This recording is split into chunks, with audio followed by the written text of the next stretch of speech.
Hello, this is Richard Hammack's Calculus 1 course.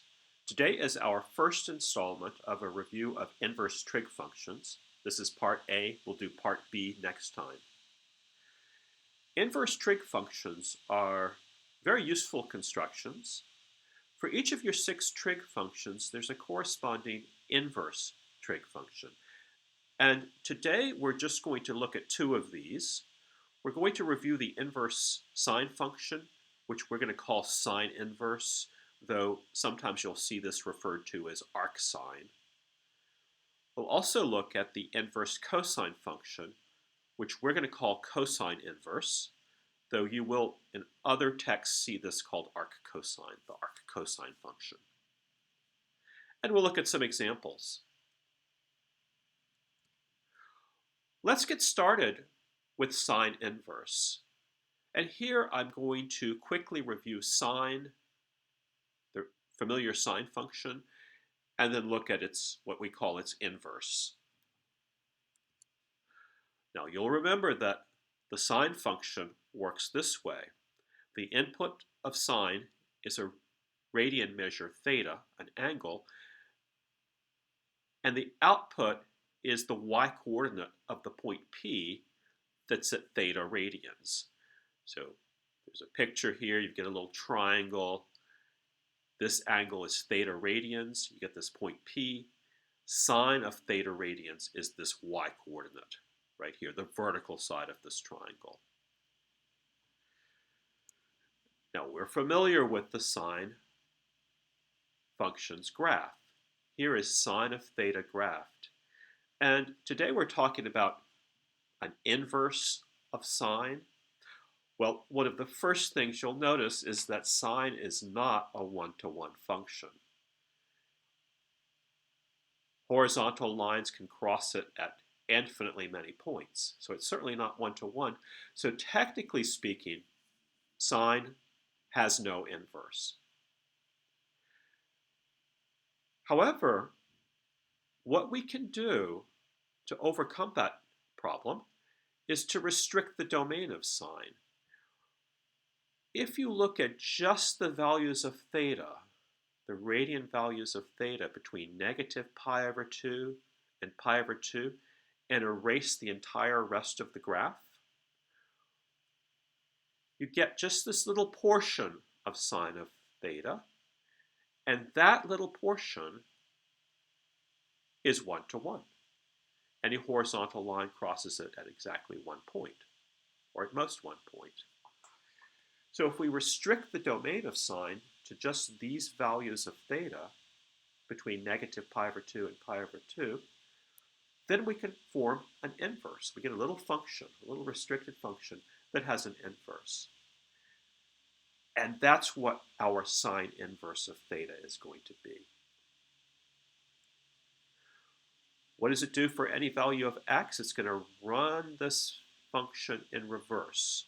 So given an input of x, sine inverse is going to take that over to the graph of sine, and then down to a theta value, a radian value of sine inverse of x.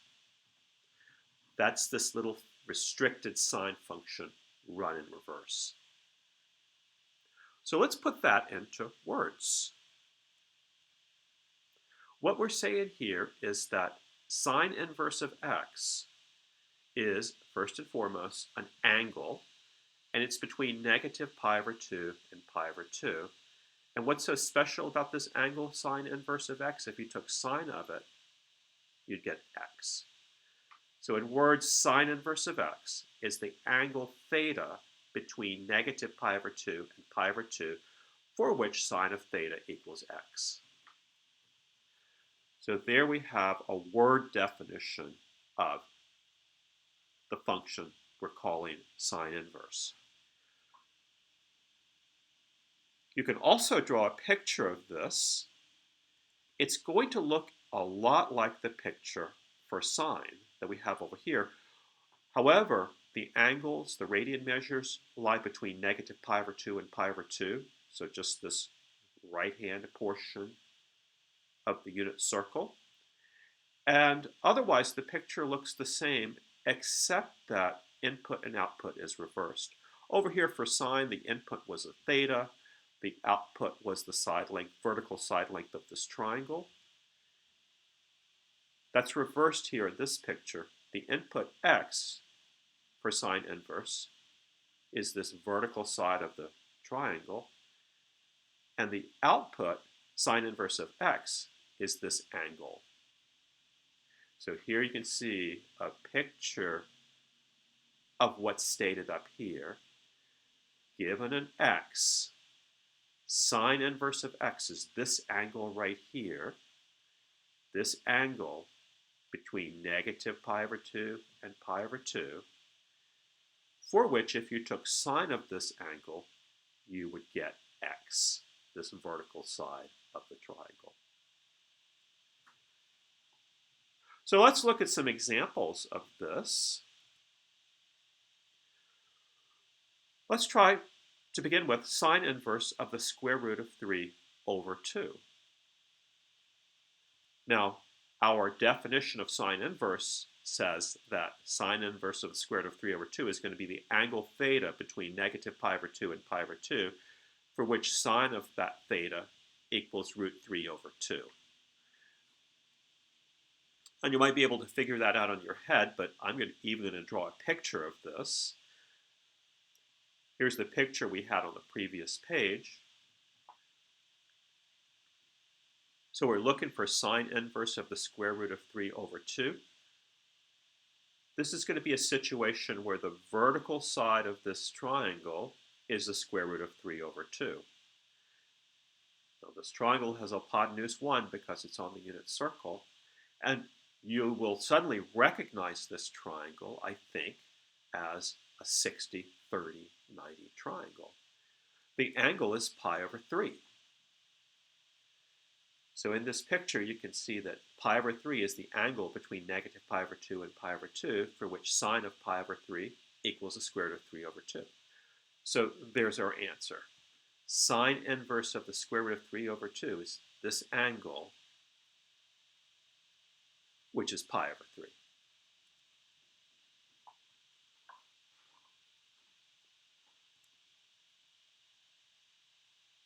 Let's do another one. Sine inverse of the square root of 2 over 2.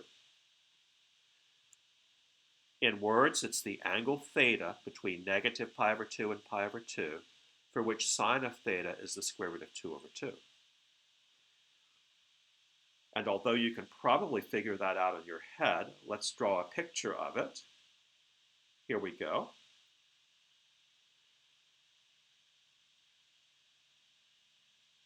We're looking for the angle theta for which sine of theta is the square root of 2 over 2. So the vertical side of the corresponding triangle would be the square root of 2 over 2. And you'll recognize this triangle as being your familiar 45, 45, 90 triangle. This angle is pi over 4. So sine inverse of the square root of 2 over 2 is the angle pi over 4, the angle for which sine of that equals the square root of 2 over 2. So answer, pi over 4.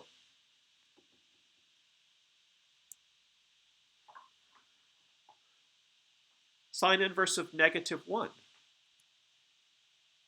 It's the angle theta between negative pi over 2 and pi over 2, for which sine of theta equals minus 1.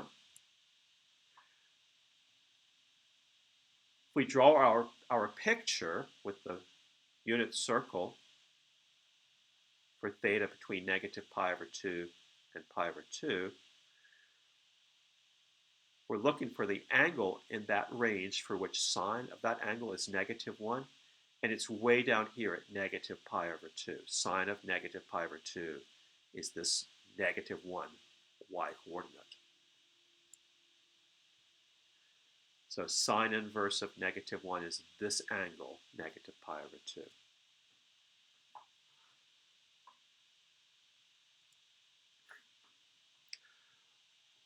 Let's try sine inverse of 2/3. It's the angle theta between negative pi over 2 and pi over 2, for which sine of theta equals 2/3. And in a picture, that would be this. The vertical side of the relevant triangle is 2/3, and sine inverse of 2/3 would be this angle. But this is just not one of our familiar triangles, is it? We don't recognize a standard right triangle with hypotenuse 1 whose vertical side is 2/3. So it's hard to say what this angle would be. So this is an example of a sine inverse that we can't compute in our heads. And that's normal. In fact, for most arbitrary angles you pick, or arbitrary lengths or numbers you pick, you can't take sine inverse of that in your head. It's only these very special inputs for sine inverse that lead to recognizable triangles that are easy to compute. When you get something like sine inverse of 2/3, as we have here, you can leave it that way if that's your final answer to a problem. Or if you want a numeric value for it, you can reach for your calculator. Make sure your calculator is in radian mode. Enter 2/3 and punch in sine inverse. And you'll find in this case you're approximately 0.7277. If you put that's a radian value, that's the actual distance from here to there on the unit circle. So it's a radian value, a radian measure. If you want this angle in degrees, just put your calculator in degree mode and do sine inverse of 2/3, and you'll get the number of degrees of this. It looks like it's going to be something like, I don't know, a little less than 45 degrees perhaps. But this is the radian measure.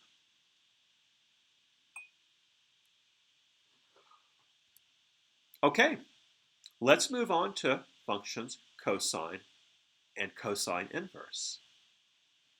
We'll do exactly what we did for cosine that we did for sine. Remember that cosine of theta is the x-coordinate of the point P that you reach by going theta radians around the unit circle. So if this is your angle theta, if this P is at theta radians, cosine of theta is this x-coordinate of P. It's the horizontal side of this triangle on the unit circle. And we're interested here in computing an inverse of cosine, but of course, like sine, cosine is not one-to-one. If you draw a horizontal line, it can cross at many, many, many points, infinitely many points. So it's hopeless to find an inverse of cosine. There just isn't one. However, we're going to do something very much akin to what we did for sine to form its inverse. We're going to restrict the domain. And in this case, if you look at the interval from 0 to pi and restrict the domain of cosine to that interval and ignore everything else, every other part of cosine, you get this little portion of the graph of cosine of theta. And that is a one-to-one function. So this thing that we're going to call cosine inverse is going to be the inverse of this one-to-one restricted domain cosine function, only for values of theta between theta and pi. So if you think about forming an inverse for this restricted cosine function, it would work like this. You'd run this cosine function in reverse. For any x, you'd go over to the graph. You're looking for cosine inverse of x. Go over to the graph of cosine and down, and you'll get to cosine inverse of x. Now that's on the theta coordinates. A cosine inverse of x is a theta value. It's a radian measure between 0 and pi. So let's think about a word description of cosine inverse of x. It's the angle between 0 and pi for which cosine of that angle is equal to x. Let's write that in words here. Cosine inverse of x, this number right here, is the angle between 0 and pi, for which cosine of that angle equals x.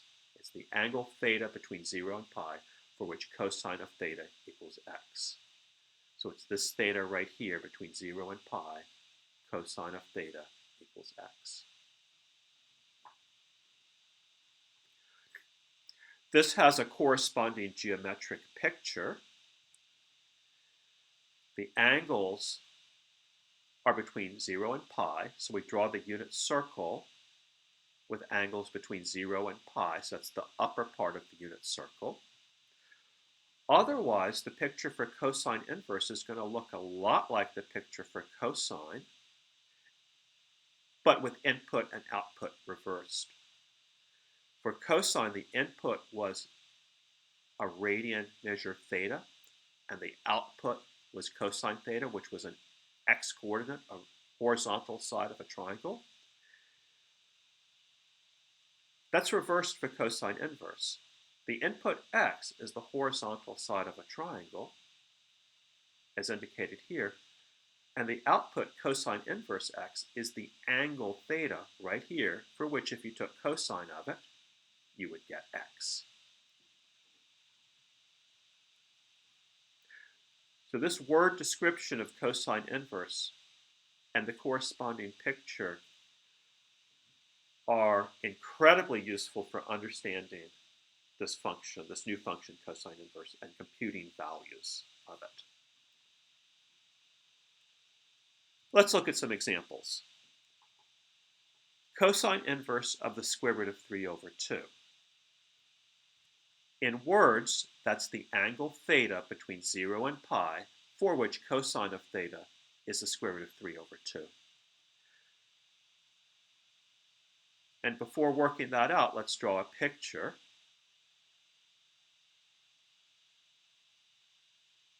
So in the picture, the input, square root of 3 over 2, the input for cosine inverse, is the horizontal side of a triangle on the unit circle, right here.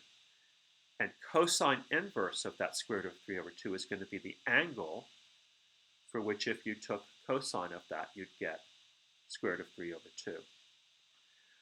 Now, if you look at this triangle, you'll recognize that as being a 30, 60, 90 triangle with hypotenuse 1 and longer side square root of 3 over 2. That's pi over 6 radians. It's one of our familiar triangles. So cosine inverse of the square root of 3 over 2 would be this angle, pi over 6. The angle where if you took cosine of it, you'd get square root of 3 over 2. So that's our answer here, pi over 6. Cosine inverse of square root of 3 over 2 is pi over 6.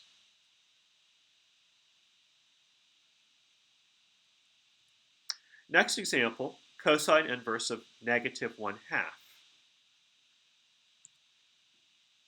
In words, it's the angle theta between 0 and pi, for which cosine of theta equals negative 1/2. The picture would look something like this.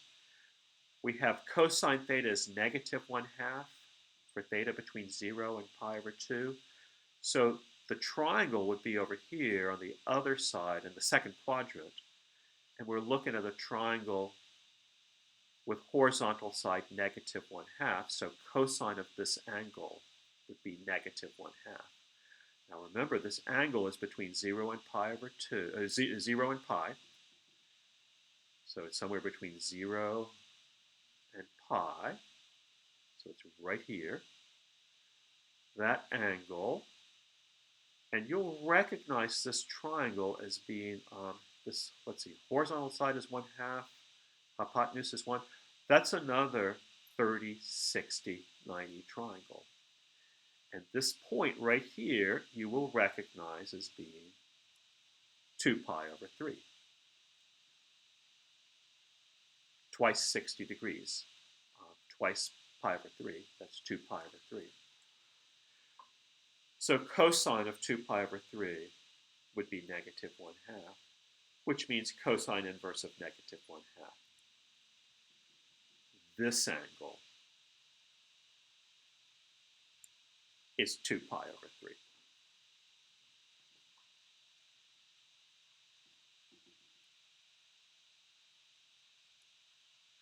One more. Let's do cosine inverse of 0. It's the angle theta between 0 and pi, for which cosine of theta equals 0. So I'll recycle this picture here. It's an angle between 0 and pi, and cosine of that angle has to be 0. Well, that would be right up here at pi over 2. Cosine of pi over 2 is 0. So it's important to be able to figure out values of cosine inverse from geometric diagrams or your knowledge of cosine. It really solidifies your understanding of cosine inverse. So work lots of examples of this.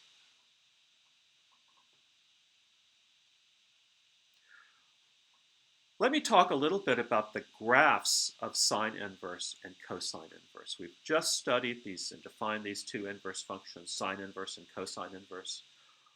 Let's look at what their graphs look like. We'll start with the graph of sine inverse of x. Now remember, it's the inverse, sine inverse of x is the inverse of this restricted sine function that's drawn here. And because it's the inverse of that, the graph of sine inverse of x is this graph of sine of x reflected across the line y equals x, which I've drawn here. And let's reflect it across. We get y equals sine inverse of x right here. Let me erase the sine inverse. So there we go. That's y equals sine inverse of x. Notice that its domain is the interval from -1 to 1. Those are its allowable inputs. Any value of x between -1 and 1. And that's the domain of sine inverse. And that corresponds to the range of sine. All the output values of sine are values between -1 and 1. So those are the inputs for sine inverse. And the range of this function is angles between negative pi over 2 and pi over 2, as advertised earlier. So the graph of sine inverse looks this way. Let's also think about the graph of cosine inverse. And I'm going to do this in exactly the same way we just drew the graph of the sine inverse. We'll start with the cosine function and reflect it across the line y equals 1. But I'm going to recycle graphs here. So we'll keep y equals sine inverse of x here. But now we're looking at the graph of cosine of x with restricted domain between 0 and pi. So there's cosine of x. And we're going to graph the function cosine inverse of x by reflecting this across the line y equals x, which is here. Now we'll reflect this graph across, and we get something like that. Now let me erase the graph of cosine of x. And here is the graph of y equals cosine inverse of x. Its domain is also the interval from -1 to 1. But its range, the set of output values, is the set of angles between 0 and pi. Remember from the definition and the drawing that cosine inverse of x is an angle between 0 and pi. You see that reflected in its graph. Now, one thing I want to point out here before moving on is that because these are coming from the sine and cosine functions reflected across the line y equals 1, y equals x,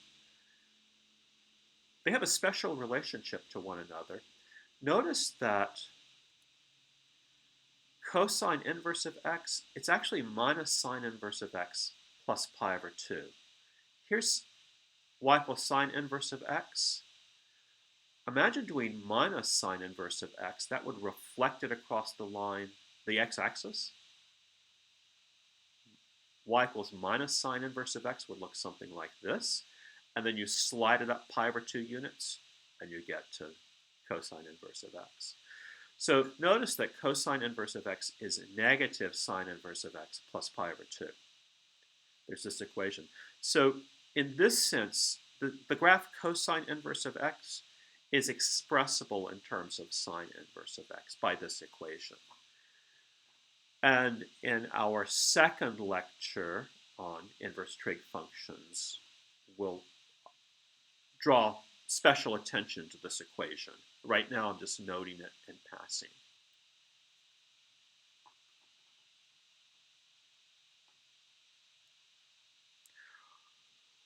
I want to talk about some simplifications involving compositions of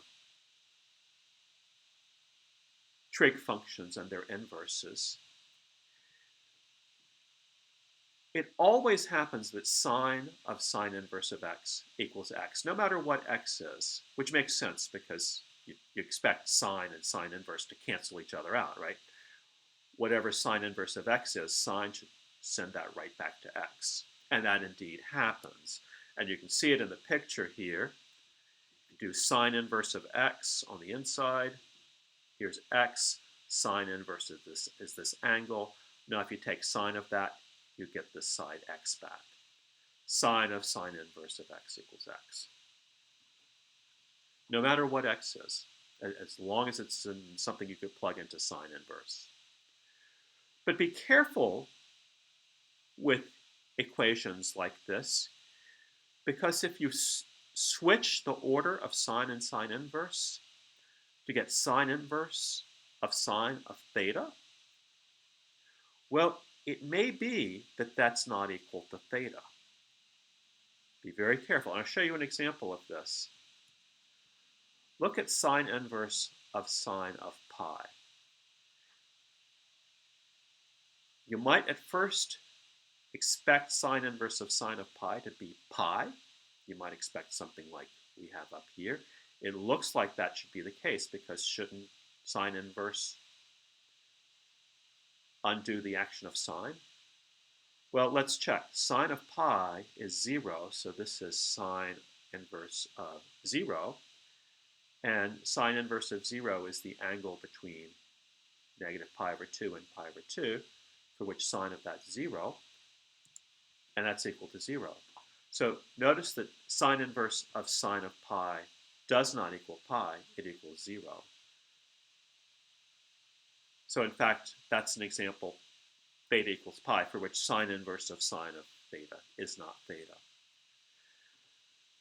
So what went wrong here? Well, actually nothing. Nothing went wrong. Everything's working exactly as it's supposed to be. Remember that sine, this function inside, it doesn't really have an inverse. We had to restrict its domain before we could get an inverse. So this sine inverse is the inverse of the function sine with domain restricted to negative pi over 2 to pi over 2. And pi is not in that domain. So you wouldn't expect sine inverse of sine of pi to equal pi. But what will always be the case is that sine inverse of sine of theta will equal theta whenever theta is between negative pi over 2 and pi over 2. Because sine inverse was defined to be the inverse of the function sine of theta, restricted to this domain, which really has an inverse. Okay, let's move on to a different kind of problem that you'll see from time to time.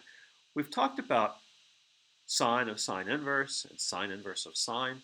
Sometimes you'll see something like cosine of sine inverse, where the cosine and sine they don't quite match. It's not sine of sine inverse of x, which would be x. It's cosine of sine inverse of x. And you will find places in this course, and especially in second semester calculus, where you'll have to think about expressions like cosine of sine inverse of x and reason them out. Would that simplify in some way? Well, let's look at this picture down here. We're taking cosine of sine inverse of x, and here is a picture of sine inverse of x, where x is this vertical side, sine inverse is this angle, the angle whose sine is equal to x.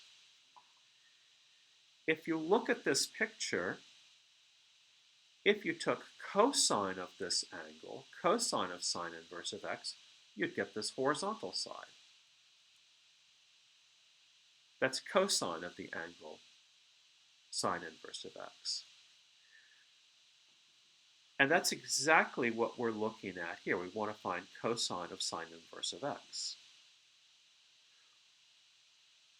That thing we're looking for is the side of a right triangle, a leg of the right triangle, whose other leg is x, and whose hypotenuse is 1.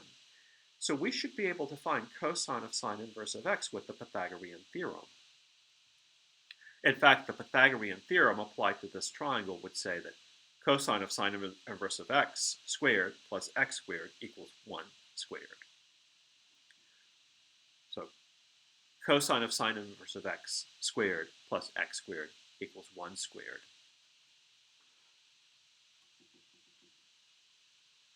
Beginning to isolate the cosine sine inverse of x squared, subtract an x off from the other side. And now we could take the square root of both sides. Now notice from this triangle, we're on the right-hand side of the unit circle. Cosine of sine inverse of x is a positive x coordinate. So we can take the square root of both sides, but just use the positive root. We get cosine of sine inverse of x is the square root of 1 minus x squared. So there's our answer. Cosine of sine inverse of x simplifies to the square root of 1 minus x squared. So you should read about this in your textbook and work some exercises. There's all kinds of different ways this could work out. You might have sine of cosine inverse, or later on, tangent of sine inverse, or things of that nature. So work some examples and familiarize yourself with this type of computation.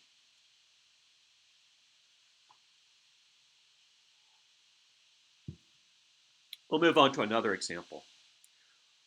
One application of inverse trig functions is that they can help us solve equations that we otherwise wouldn't be able to solve without them. And this example is intended to illustrate that.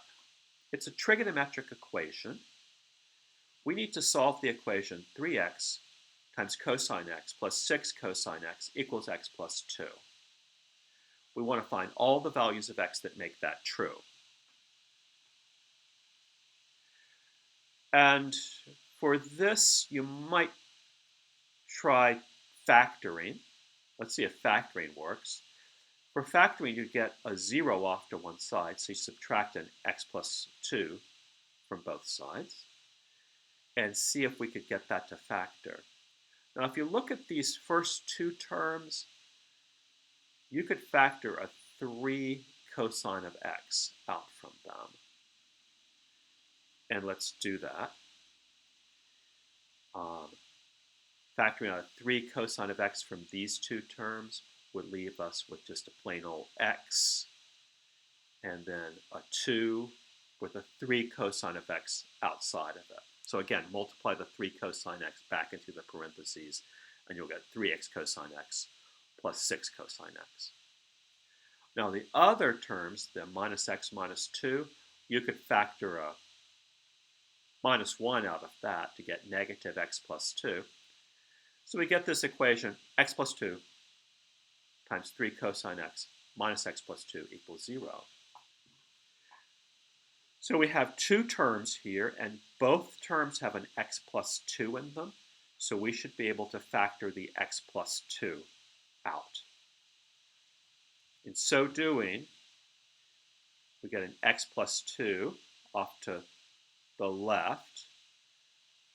And on the right, we have a 3 cosine of x minus a 1. You're left with a 1 here when you factor the x plus 2 out. So we've managed to factor this equation as x plus 2 times 3 cosine of x minus 1 equals 0. And now in solving by factoring, the whole point is to get two things multiplied together equaling 0, and you can break it into cases at that point. In order for our product to be equal to 0, either one factor or the other has to be equal to 0. So for the first factor, x plus 2, if x were equal to minus 2, we'd get a solution. This expression would be equal to 0, so x equals minus 2 would make this original equation true. But we also have to pursue the possibility of the 3 cosine x minus 1 being equal to 0. And if that's equal to 0, we'd have 3 cosine of x equals 1. In other words, cosine of x equals 1/3. So now we have to solve for x to find out what value of x makes cosine of x equal 1/3. Now, 1/3 is not a familiar output for cosine of x. It's not like square root of 2 over 2 or something like that where you can figure out x. Here you would have to rely on the inverse cosine function. So think about cosine of this unknown x being equal to 1/3. What we could do here is take cosine inverse of both sides to solve for x. Now think about x as being a number between 0 and pi that's in the domain of cosine inverse, and we could solve for it. Take cosine inverse of both sides of this equation, we get cosine inverse of cosine of x equals cosine inverse of 1/3. Now if x is between 0 and pi, it's in the domain of, if x is between 0 and pi, we're in the domain of that restricted cosine function. So cosine inverse of cosine of x would just be x. And we get x equals cosine inverse of 1/3. So that's one of the values of x that's going to make 3 cosine x equals 1. Now for this, if you want to figure out what number that is, you could get an approximation using a calculator. It's not a value that you can figure out in your head. 1/3 is not a familiar output for cosine, but you can use your calculator and get this radian measure, 1.23095. And that's one of the values of x that would make this equation true because it makes the second factor equal to 0. Now let's think about where this is on the unit circle. X is now, we figured out a radian measure of about 1.23095. That's somewhere in here. It's if you did this in degree mode, it's about 70 degrees, somewhere around there. But that radian measure of 1.23095 approximately, that's between 0 and pi over 0 and pi radians. It's right there, and cosine of that would be equal to 1/3. So that's a solution to this equation. But we shouldn't be hasty and jump to the conclusion that we have our two solutions here and here, because you could also look at minus cosine inverse of 1/3, the negative of this, and cosine of that is also 1/3. So the inverse function here is only picking up values of x between 0 and pi. Between 0 and pi. Those are the output values of cosine inverse. And there could be many other points on the unit circle for which cosine of them equals 1/3, and here's another one. And in fact, to this point or to that point, we could also add integer multiples of 2 pi. And in doing so, we can get all of our solutions.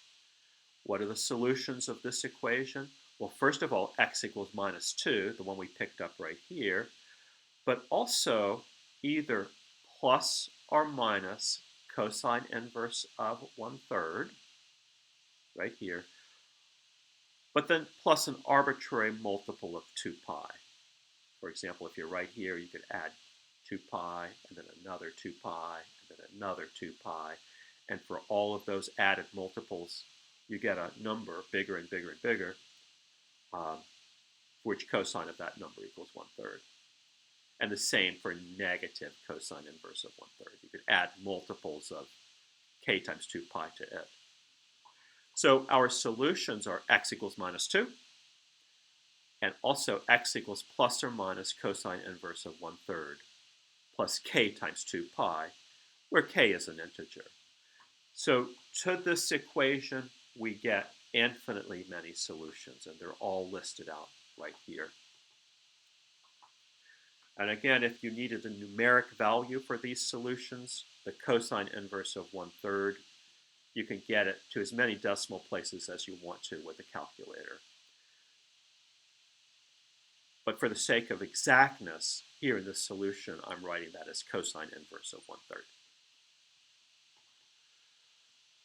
So this is one of the big reasons we have for inverse trig functions. We can solve equations that we couldn't solve previously. We couldn't solve without them.